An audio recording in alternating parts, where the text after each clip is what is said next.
I remember I had this project, family, and I'm sitting there with this project that just got handed to me. And I'm going through the artifacts and I'm looking to see what was not being told to me. And as I continued to dig deeper into this project, I was looking at the project schedule and then I went to go look at the project plan. Everything was all over the place. And I'm sitting there asking myself, I said, man, did they just set me up? Because I'm like, there's no way that whoever was leading this project was able to lead this project effectively. I was like, man, I just don't even know if I really want to do this project. I got to figure out, do I want to even?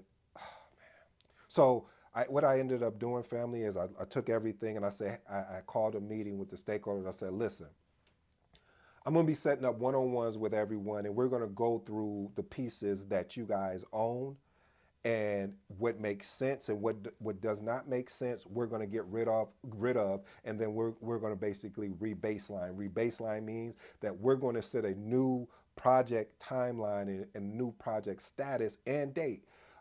Because I don't know, based on the artifacts that I'm reading here, what it is.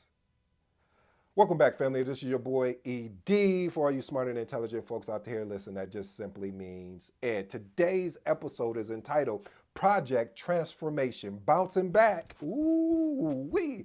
Back to victory. Again, I'm going to say Project Transformation, Bouncing Back. Ooh, wee. Back to victory. Anyway, family, let's jump into this. As you know, I have a 7-point framework. Told you a little story in the beginning because a lot of times, family, we can get so caught up and get in our way and get frustrated about a project that may have been handed to us, or maybe it's even a project that we're leading, and it just went bad. It went really bad.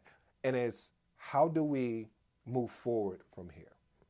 And one of my favorite books that is just growing on me every time I get a chance to go back and reference it is Extreme Ownership by Jocko Williams. And the reason why I love that book so much is because it's the whole point of you own it. Yeah, I know it's that other person's fault, but you own it. I know that they said they were going to be there, and they said they were going to have everything ready, and you didn't check in with them because you trusted what they said, but you still got to own it because you could have done something about it. So the first point that I'm going to drive here is assess the situation. Listen, the best way to face adversity is head on. The best way to understand where we're at is to first find out where we're at. Then you can take the team to where they need to go. But first, understand where we're at so you can create a clear goal and objective to move forward, family. So by doing that, you'll have opportunity to identify any challenges that may be out there, be able to look at any root causes, and then also understand, like I was talking about the goals, the impact to the project management goal. Embrace a growth mindset. Here's another book, family, that I would recommend. The book is called Mindset by Carol Dweck. Again, Mindset. In that book, she talks about two mindsets, a growth mindset and a fixed mindset. To this point here is embrace the growth mindset. So the growth mindset is the ability to know that so let me unpack it this way. When you have a fixed mindset, it's like, oh, it's never going to get better. I'm never going to be able to do that. It's not going to happen for me.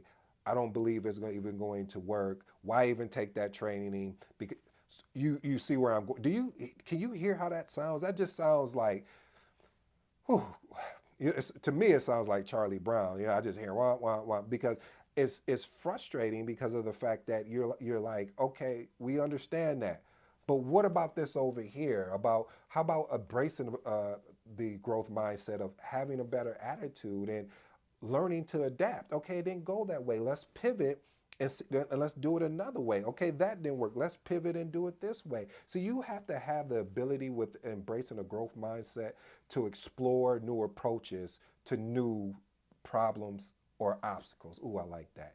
You have to be able to explore new approaches to new problems and obstacles. So, family, again, I recommend that book by Carol Dweck, Mindset. It's a game changer. I don't know how many times I've listened to that book as well as read it. It is one of my favorite books. I have the Kindle version, the hard copy, and the audio book because I truly believe that book really it really shows you about when you fail.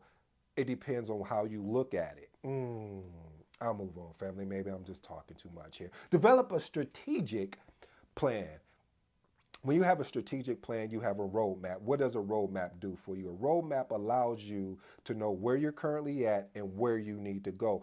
A roadmap allows you to be able to create a transformation and a path forward, and also have measurable goals. You see, I said measurable, not just goals. Because when you have measurable goals, we say we're going to hit this goal on this date. If we don't hit it, we need to do what? We go back and do what was point number one: assess the situation. Why didn't we hit that goal? So it's important that you look at that, family, when you're developing a strategic plan. Point number four: mobilize the team. Listen, when you're working with your stakeholders, you're going to have to, as a project leader, inspire, empower, and create a fostering of collaboration. There go that word again, collaboration. You know I love collaboration. The reason why I love collaboration, because it's not that's his job or that's her job or it's that person's job. It's how can I help? Let me give you a piece here and you put a piece here, and we're working together seamlessly. Man, when you're working on a project like that, family, if you ever get a chance to experience that, it will change your life. I mean, when I get on those type of projects, it just makes me just I'm just so grateful to God just that I'm a project manager, because everybody is willing to pitch in. Everybody is willing to do what's not just necessary. They're doing more than what's required, because they want to be more than they were yesterday, and they're saying, "Hey, you're my team member. You're a stakeholder just as well as I am. I'm here to support. How can I support you?" And you know what I'm going to say? How can I support you? So that's collaboration. Just basically sharing a sense of purpose to propel the project towards victory. Point number five: innovate and adapt. What did you say? I said innovate and adapt. Basically, having that transformation mindset to be able to look at new ideas, look at new technology, leverage new technology. I know a lot of times we can get caught up in our Microsoft project smart sheets and things like that. We won't look at other technology. Like I like Monday.com. I just recently kind of looked at that a little bit. I might end up getting a subscription because how seamless and easy it is. I mean, especially when I was looking at it, how before when you had to build a Gantt chart out, it was just, I mean, oh, yeah. But compared to how they have it built, like you can have it in different versions. You can show it in a Kanban version. You can show it as a regular Gantt chart, or you can just show it as just tasks with. So it's a really great tool. So family, if you're looking out for technology, I'm not even being sponsored by them, but the truth is the truth.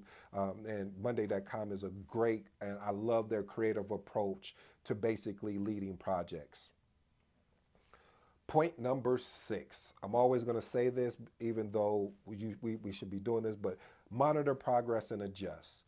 We're just checking in. That's what I call that. See, it's just the ability to constantly monitor and evaluate the essentials of the project. The essentials of the project, meaning to me, when I look at that, I address it as are my stakeholders on the same page as me with regards to the schedule, with regards to the schedule, with regards to the scope, the cost, as well as the quality. What I just named there, I just basically named the triple constraint. When I say schedule, I mean time as the same way, just in case anybody in the comments want to say, well, you said schedule. I know. So let me clean it up. Time, cost, and scope, as well as quality. But what I love is you're able to start, remember what I stated before, family, the ability to think 2 to 3 to 4 steps. It gives you an opportunity to be able to identify any gaps that you're seeing or missing out on. So, and then when you identify those gaps, you have the ability to make a adjustment. Point number 7, celebrate milestones and victories. When I used to have a budget, as far as, like, let's say, for instance, this is a true story too. Uh, I don't know if I ever have to always tell you that, family, when I tell you a story, but they're all true. We had a budget, and it was funny. You know what I've learned about celebrating milestones? You never have to call a stakeholder to say, "Are you going to be here at this celebration?" Because if you say there's going to be food there, they'll be there. And I don't know what it is in food and IT, and because I worked in IT, I worked in finance and everything, but every single time when I say, okay, we're going to have a celebration for the, for the victories, you guys, we worked hard.